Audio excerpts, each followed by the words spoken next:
بسم اللہ الرحمن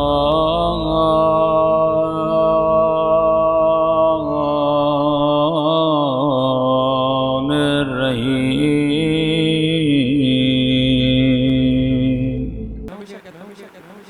پنجگانہ نماز کے ساتھ ساتھ 2 رکعت نماز شکرانے کی بھی ادا کیا کریں کہ خدا تیرا شکر ہے کہ تو نے ان عظیم ہستیوں سے ہمیں وابستہ کر دیا۔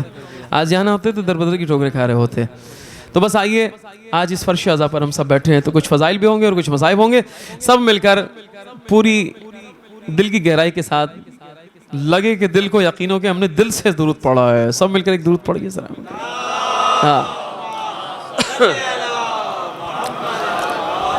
وآل محمد وعجل فرجہم۔ فضائل سے آغاز کر رہا ہوں، بیدار ہے؟ ہاں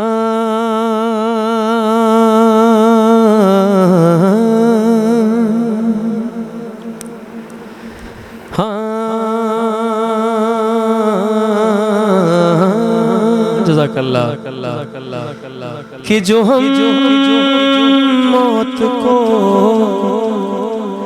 زندگی بیچتے ہیں، علی والو، کہ جو ہم موت کو زندگی بیچتے ہیں، بوجہ لقائے علی بیچتے ہیں۔ حیدری، جو ہم موت کو زندگی بیچتے ہیں، بوجہ لقائے علی بیچتے ہیں۔ ہاں سردار بھی ایک دکان ہے ہماری، سردار بھی ایک دکان ہے ہماری، جہاں صرف مدح علی بیچتے ہیں، جہاں صرف مدح علی بیچتے ہیں۔ اور علی والوں کیا شان ہوتی ہے علی والوں کی کہ کٹا دیں گے سر سولیوں پر چڑھیں گے، کٹا دیں گے سر سولیوں پر چڑھیں گے، کہاں لوگ عشق علی بیچتے ہیں، کہاں لوگ عشق علی بیچتے ہیں۔ کیا حسین بات ہے، خاص طور پہ سنیے گا آپ جو توجہ سن رہا ہے، خاص طور پہ سنیے گا حضور۔ ہاں تجارت یہ تم کو مبارک ہو میسم، تجارت یہ تم کو مبارک ہو میسم، کھجوریں تمہاری علی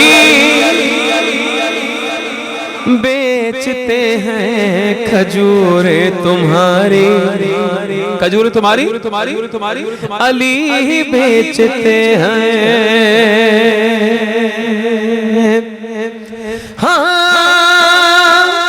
مولا کائنات علی ابن ابی طالب علیہ السلام، اللہ صلی اللہ علیہ محمد۔ میرے مولا نہ کہ فقط کسی ایک مسلک یا کسی فقہ کے لیے آئے تھے، میرے مولا پوری عالم انسانیت کے لیے راہ ہدایت بن کے آئے تھے۔ اب سننا کیا کیا بگاڑ پیدا کیا گیا۔ ہاں کئی مولوی نام لے کر دوا کا، کئی مولوی نام لے کر دوا کا، تمہیں زہر بغض علی بیچتے ہیں، تمہیں زہر بغض علی بیچتے ہیں۔ اور ایک شعر کربلا کے 6 ماہ کے حیدر کی بات ہو رہی ہے، ایسے سننا جو واقعی سننے کا حق ہے۔ یہ پھولوں کی اوقات ہی کیا ہے اصغر، یہ پھولوں کی اوقات ہی کیا ہے اصغر، اور یہ پھولوں کی اوقات ہی کیا ہے اصغر، یہ پھولوں کی اوقات ہی کیا ہے اصغر، چرا کر تمہاری ہنسی بیچتے ہیں، چرا کر تمہاری ہنسی بیچتے ہیں تو بولو علی علی مولا حیدر علی علی مولا علی علی مولا علی علی مولا علی علی مولا حیدر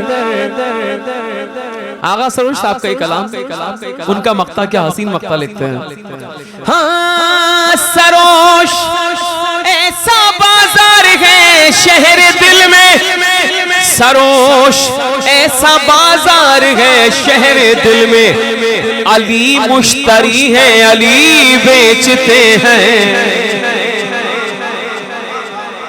علی مشتری ہے علی بیچتے ہیں دلہا دل کی کنارہ حیدری حیدری حیدری برزمتی جناب زہرا سلام اللہ علیہ بصدائے بلین سلامات اللہم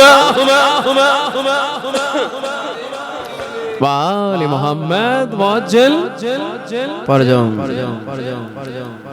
بیدار ہو گئے صاحب ماشاءاللہ لگے کہ واقعی جتنے لمحے اس فرش ادا پر ہیں بڑی منظوم عبادت ہونی چاہیے بہترین عبادت پورے وجود کو بیدار کرتے ہوئے تیار کرتے ہوئے ماشاءاللہ بہترین نظردار آگئے ماشاءاللہ سرور صاحب ماشاءاللہ ہمارے آئیے آگے آئیے جزاک اللہ اچھا اندر تشریف رکھیے آپ ایک مرتبہ اور درود پڑھیں محمد بھائی محمد صلی اللہ محمد وآل محمد آج یقیناً بی بی زہرا کی شہادت کی یہ مجلس ہے تو دل چاہ رہا ہے کہ ان کے کچھ فضائل بھی پیش کر دوں پیش کروں ہاں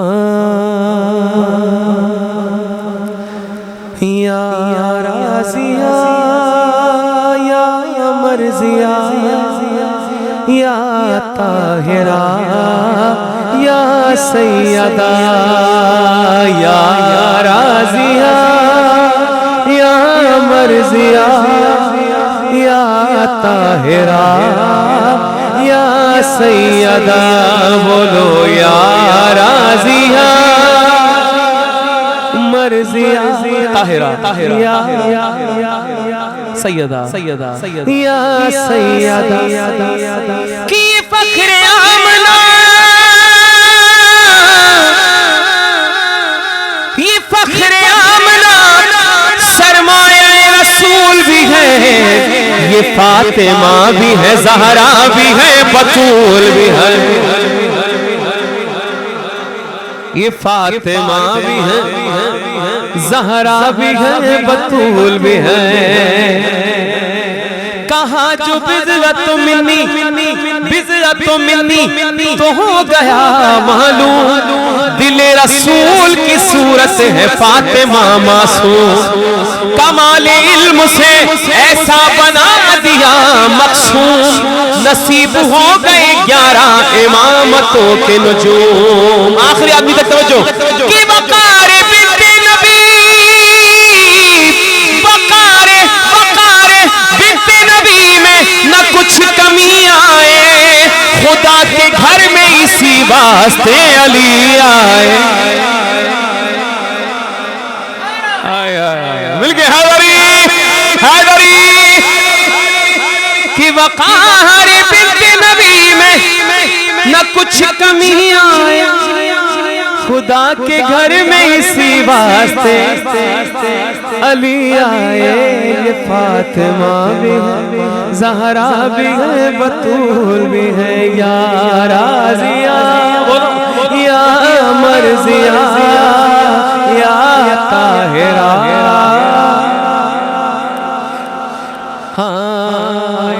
اب موازنہ دیکھیں مولا کائنات کا اور جناب زہرا کا ایک ایک مصرے پہ توجہ میرے بزرگوں جوانوں صاحب بیٹا تھوڑا ایکو کم کرو بات سمجھ میں آیا بات تھوڑا سا کم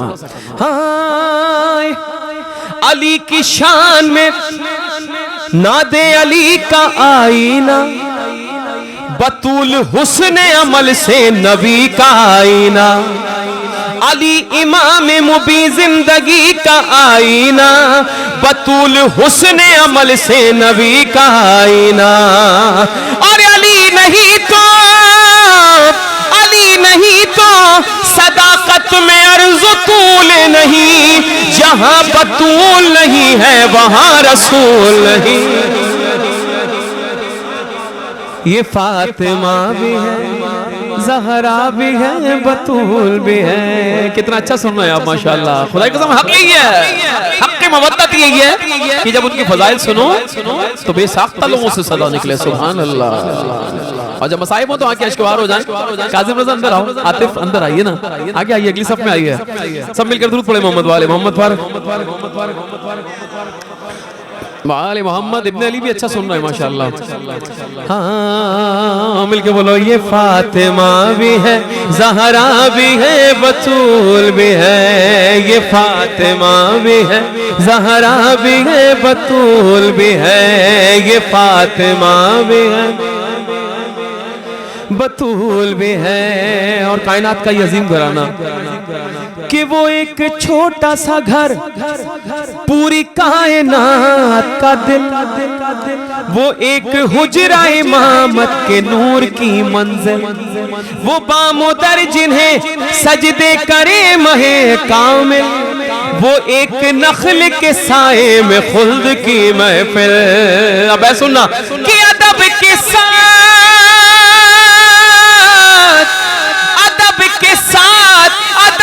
ساتھ بلندی کا ہر نشان جھکے، جہاں تمیز کے رتبے پہ آسمان جھکے۔ یہ فاطمہ بھی ہے، زہرا بھی ہے، بطول بھی ہے۔ یا رازیہ یا مرضیہ یا طاہرہ یا سیدہ کہ علی نے مسجد کوفہ میں زخم کھایا ہے، علی نے مسجد کوفہ میں زخم کھایا ہے، زمانے والوں نے زہرا کو بھی رلایا ہے۔ یہ فاطمہ بھی ہے، زہرا بھی ہے، بطول بھی ہے۔ کیا کیا زمانے نے اس کائنات کی عظیم ہستی کے ساتھ۔ خدا دشمنان اہل بیت پہ لعنت کرے، قاتلان جناب زہرا پہ لعنت۔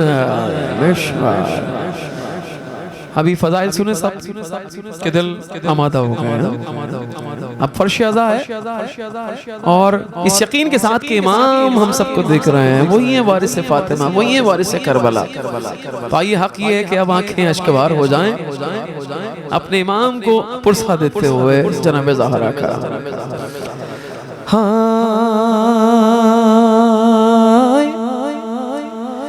علی بہت روئے، علی بہت روئے، بڑا عظیم تھا صدمہ، علی بہت روئے۔ کیوں روئے؟ کہ بنا کے تربت زہرا علی بہت روئے، اور نہ روئے ہاتھ کے چھالوں کو دیکھ کر مولا، ارے نہ روئے گھر میں رہا 3 روزے تک فاقہ، شکستہ پہلو جو دیکھا، علی بہت روئے، بنا کے تربت زہرا علی بہت روئے۔ شرما کے نہ رونا، آپ کے رونے پر کوئی پابندی نہیں ہے۔ اب تو یہ ہے کہ ایسا گریہ ہو کہ ہماری صدائیں باقی تک پہنچیں، نجف کربلا تک پہنچیں، اور دل کو یقین ہو جائے کہ ہم فرش عزا پر بیٹھے تھے، جناب زہرا کے سوگوار تھے، ہم ان کے زدار تھے، اور ہماری آنکھوں میں اشکنا تھے۔ اب محسوس کرنا اس بات کو، علی بہت روئے، یا امام زمان، یا امام زمان، کہ پکارا ماں کو تڑپ کر حسین نے جس دم، ارے رکھا تھا مان بھی اس وقت مامتا کا بھرم اور کفن کا بند جو ٹوٹا علی بہت روئے بنا کے تربت زہرا علی بہت روئے اور گلے میں باندھی گئی رسیاں تو صبر کیا اور درے بطول سے اٹھا دھواں تو صبر کیا نہ جانے سوچ کے کیا کیا علی بہت روئے نہ جانے سوچ کے کیا کیا علی بہت روئے اور ظفر وہ صبح لیا مصائب کہنا یہ شادمان کے لب پر بطول کا نوحہ یہ شادمان کے لب پر بطول کا نوحہ جو یاد آیا یہ نوحہ علی بہت روئے بڑا عظیم تھا صدمہ علی بہت روئے بنا کے تربت زہرا علی بہت روئے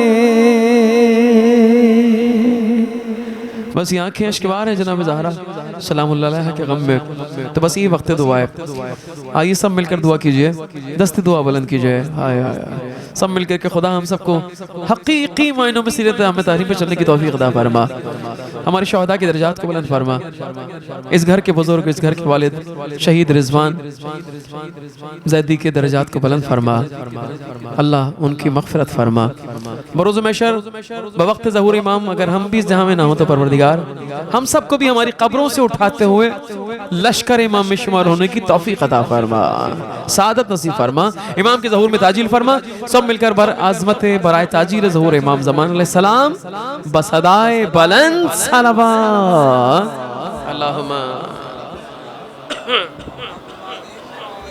بآل محمد مولانا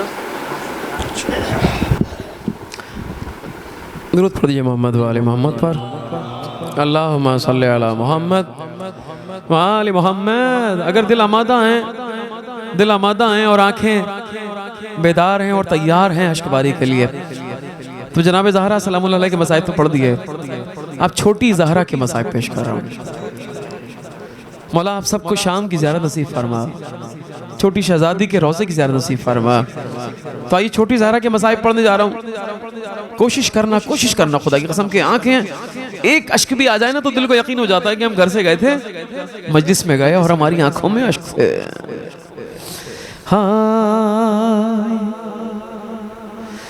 ہائے سکینہ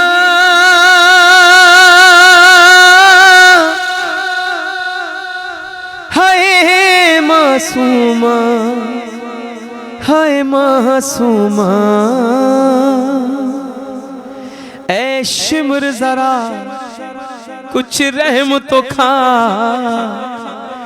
اے شمر ذرا اولاد والے ہونا سب کے پاس بیٹیاں ہوں گے محسوس کرنا اس غم کو کہ جب یہ قافلہ چلا ہے اور ثانی زہرا کہہ رہی ہیں مولا بیمار کربلا کہہ رہے ہیں کیا کہہ رہے ہیں کہ اے شمر ذرا کچھ رحم تو کھا یہ چھوٹی زہرا ہے اے شمر ذرا کچھ رحم تو کھا یہ چھوٹی زہرا ہے معصوم سکینہ ہے ارے نہ مار سے نامار سے اور نازوں سے اسے شبیر نے پالا ہے معصوم سکینہ ہے کہ سجاد کی بہنا کو اور غازی کی بھتیجی کو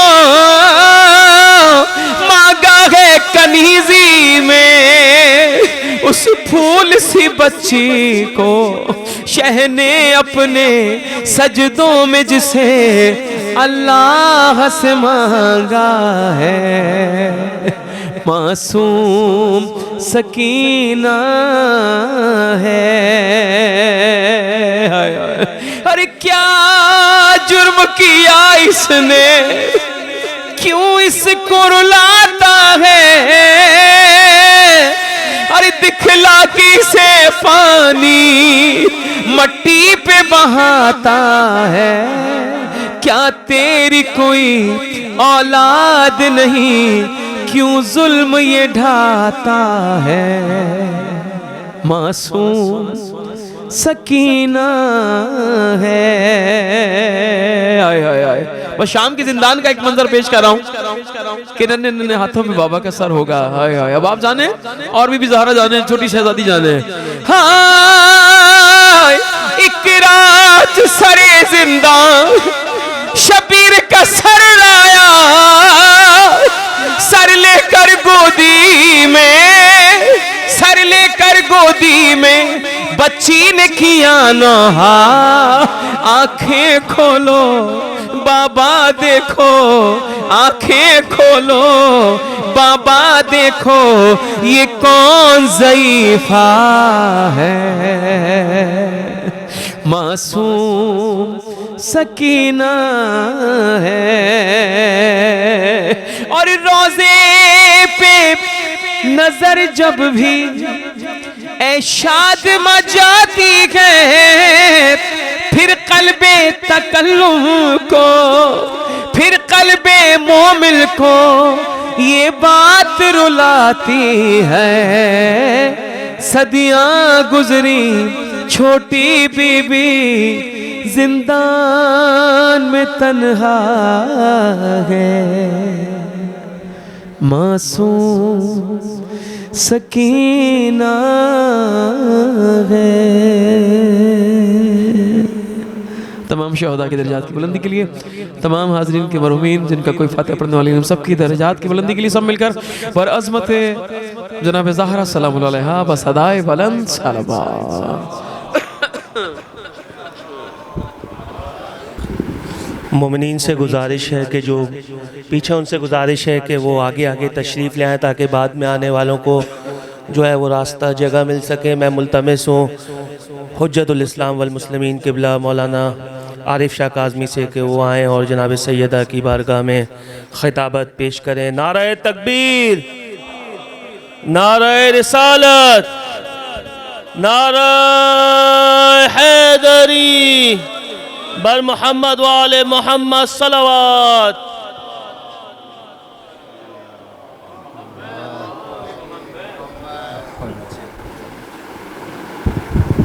ربنا تقبل منا انك انت السميع العليم صلوات پڑھے محمد وعلى محمد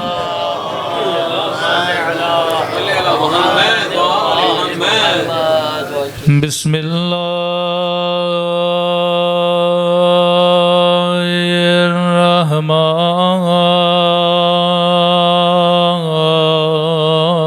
الرحمن الرحیم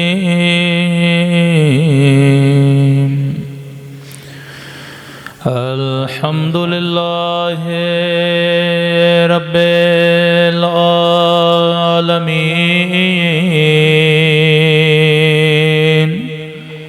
الحمد للہ کما ہوا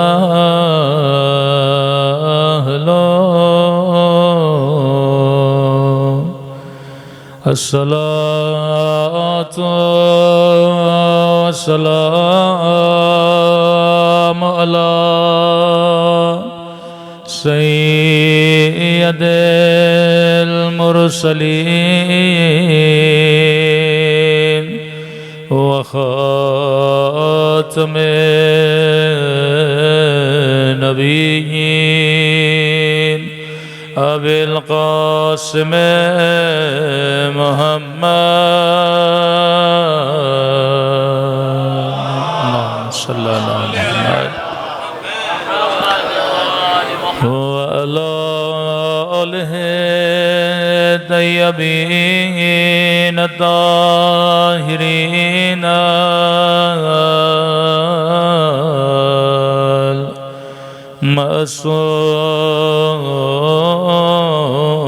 المعصومين سب مل کے اپنے مولا کے ظہور کی دعا و سلامتی اللہم کل ولیک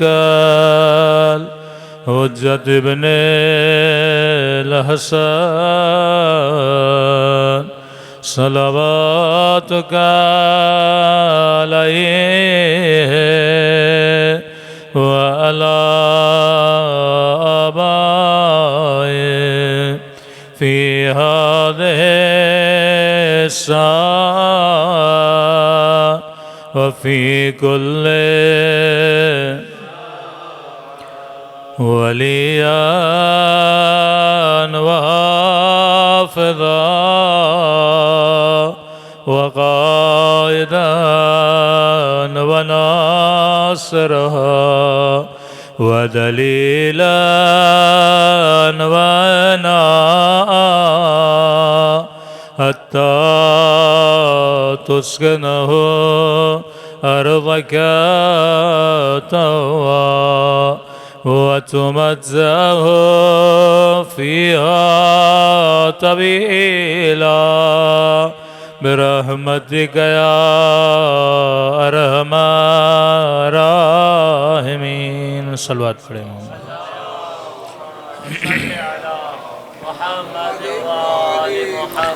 بسم اللہ الرحمن الرحیم رب اشرح لی صدری ویسر لی امری واحلل عقدۃ من لسانی یفقهوا قولی اما بعد فقط قال سبحانہ وتعالی قل لا اسألکم علیہ اجرا الا المودۃ فی القربہ صلوات پڑھیں محمد وآل محمد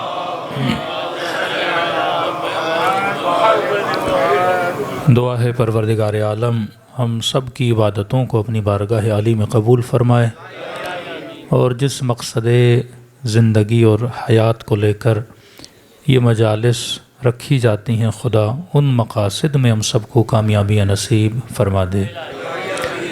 قرآن مجید کی وہ آیت جو تقریباً ہر اہل بیت کے چاہنے والے کو یاد ہے، اگر یاد نہ بھی ہو تو ترجمہ تقریباً ہر کسی کو پتہ ہے۔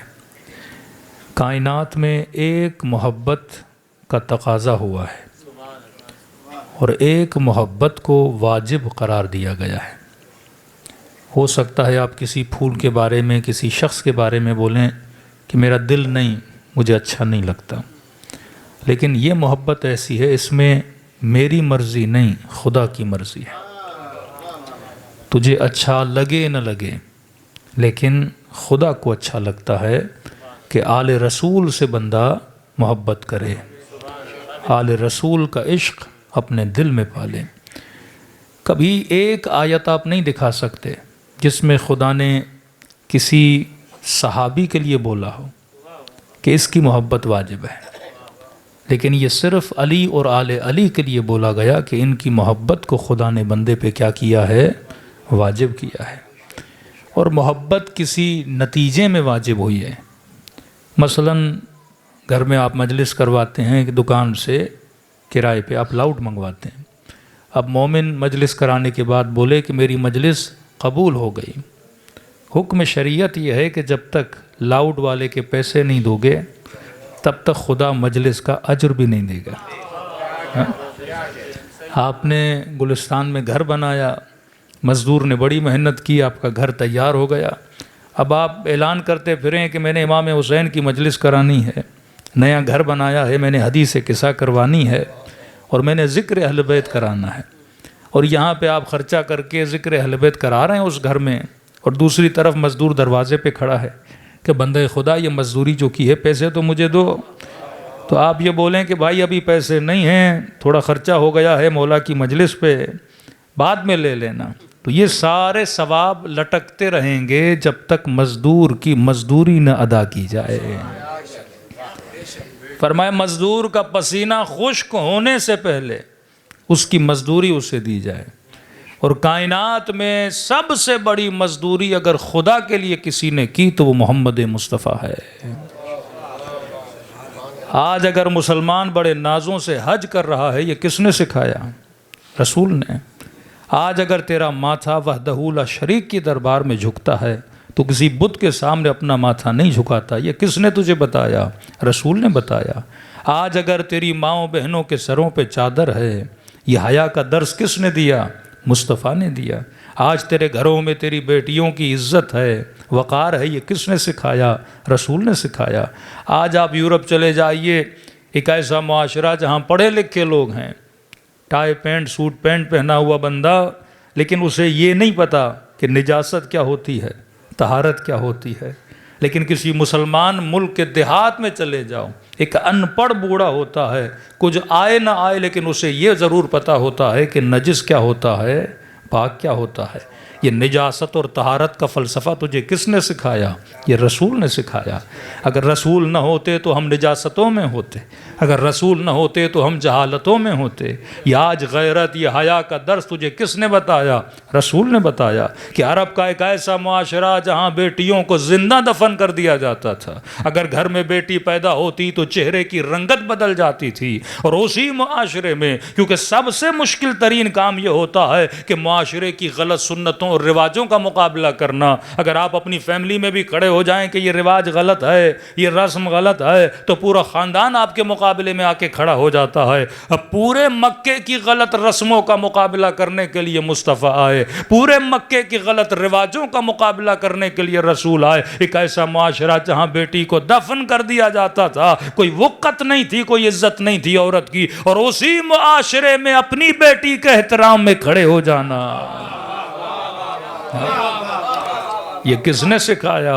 یہ مصطفیٰ نے سکھایا۔ سیدہ کا خطبہ پڑھیں کہ عرب وہ وقت یاد کرو کہ تم مکے کی گلیوں کے گڑھوں میں کھڑا ہوا نجس پانی پیا کرتے تھے، تجھے طہارت اور نجاست کی تمیز کس نے بتائی؟ میرے بابا مصطفیٰ نے بتائی۔ تو سجدوں پہ ناز نہ کر، جس نے سکھایا اس پہ ناز کیا کر۔ تیرے پاس تیرا کچھ بھی نہیں ہے، اب وہ رسول ان ساری محنتوں کے بدلے میں ہم سے ایک چیز کا تقاضا کر رہا ہے کہ فرمایا قُلْ لَا أَسْأَلُكُمْ عَلَيْهِ أَجْرًا إِلَّا الْمَوَدَّةَ فِي الْقُرْبَى۔ فرمایا اگر اس سجدے کا شکر ادا کرنا چاہتے ہو تو شکر یہ ہے کہ میری آل سے مودت کیا کرو، اور حکم قرآن ہے هَلْ جَزَاءُ الْإِحْسَانِ إِلَّا الْإِحْسَانُ، اگر کوئی تیرے ساتھ نیکی کرے بدلہ نیکی سے ادا کر دیا کرو۔ کائنات کی سب سے بڑی نیکی اسلام کا آنا تھا اور اسلام کا قبول کرنا تھا، اور اس نیکی کا بدلہ یہ ہے کہ بندہ آل رسول سے کیا کرے؟ عشق کرے۔ میں اکثر ایک جملہ بولتا ہوں کہ جب آپ گھروں میں مجلسیں کرواتے ہو تو اکثر لوگ ہمارے اوپر اعتراض کرتے ہیں کہ بھائی کبھی شہادت کی مجلس، اب یہاں تو چلو شیعہ سوسائٹی ہے تو اعتراض بھی کم ہے، لیکن اگر کسی اور سوسائٹی میں آپ مجالس کروائیں تو ڈیلی یہی اعتراض ہوتا ہے، کبھی شہادت کی مجلس، کبھی ولادت کی مجلس۔ اب وہ سمجھتے ہیں محرم ختم ہو گیا تو شیعہ مجلس سے نہیں کروائیں گے، گھر میں بچہ پیدا ہوا تو اس کی خوشی کی محفل، اور علی والا زندہ ہوتا ہے تب بھی مجلس، اور دنیا سے جاتا ہے تب بھی مجلس۔ کہا کہ اتنی مجلسیں کرواتے ہو، تو کسی نے کہا کہ مولانا ان کا جواب کیا دیں؟ میں نے کہا مسلمانوں کو قرآن سننے کا بڑا شوق ہے، تو جواب قرآنی ہو تو اتنا بہتر ہے۔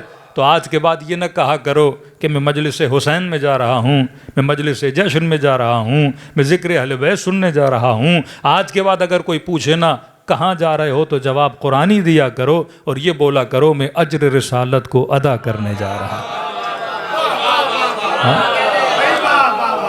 یہ مجلس اجر رسالت کا نام ہے۔ صلی علی محمد۔ اللہ اکبر، اللہ اکبر، یا رسول اللہ، یا رسول اللہ۔